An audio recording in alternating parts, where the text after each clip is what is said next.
अपवर्तक आपको पहले भी बताया जा चुका है, फिर भी एक बार रिमाइंडर के तौर पे एक बार आपकी याद ताजी कर दें।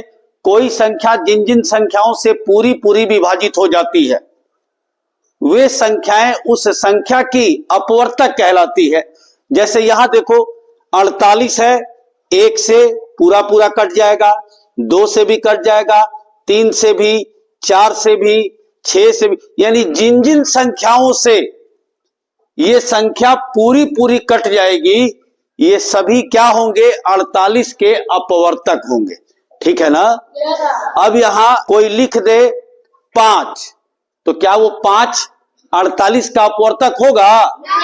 क्योंकि 5 से वो कटेगा नहीं। आज हमारा विषय है अपवर्तक के माध्यम से महत्तम समापवर्तक या HCF निकालना। सवाल है 48, 64 और 72 का हमें HCF निकालना है, महत्तम समापवर्तक निकालना है। देखो बड़ा आनंद आएगा आपको। 48 का हम क्या करेंगे? अपवर्तक लिख लेंगे। अपवर्तक में मिस्टेक नहीं होना चाहिए।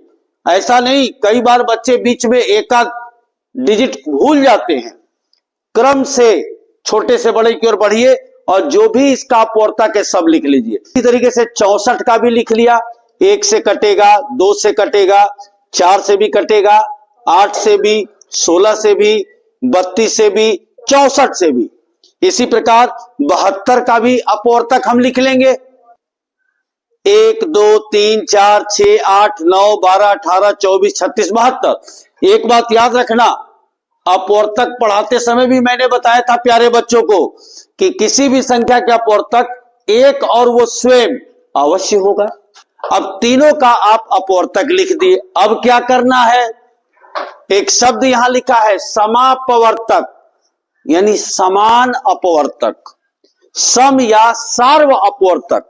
जैसे 1 1 1 समान अपवर्तक है तीनों का। 2 2 2 ये भी क्या है? समान अपवर्तक है।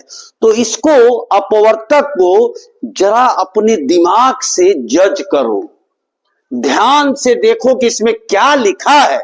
1 2 4 8 देखो, 1 2 4 8 इसमें भी है, 1 2 4 8 इसमें भी है, 1 2 4 8 इसमें भी। 6 क्यों नहीं लिखा भाई? क्योंकि 6 इसमें तो है, इसमें तो है, इसमें नहीं है, तो सार्व तो हुआ नहीं, सम तो हुआ नहीं। सार्व का मतलब हुआ कि सभी में वो हो। तो तीनों का अपवर्तक लिखने के बाद सम या सार्व अपवर्तक 1 2 4 8 हमें मिल गया। अब आपका उत्तर आ गया। इस सार्व अपवर्तक में जो सबसे बड़ा अपवर्तक होगा, किसमें? इसमें नहीं, सम या सार्व अपवर्तक में जो सबसे बड़ा अपवर्तक होगा, कौन सा सबसे बड़ा है? 8। वही जो है 48, 64 और 72 का मौसा होगा, महत्तम समापवर्तक होगा, HCF होगा। क्लियर है? संक्षिप्त में एक बार फिर देखो, जो भी संख्या दी गई है मौसा निकालने के लिए उसका हम अपवर्तक लिख लेंगे।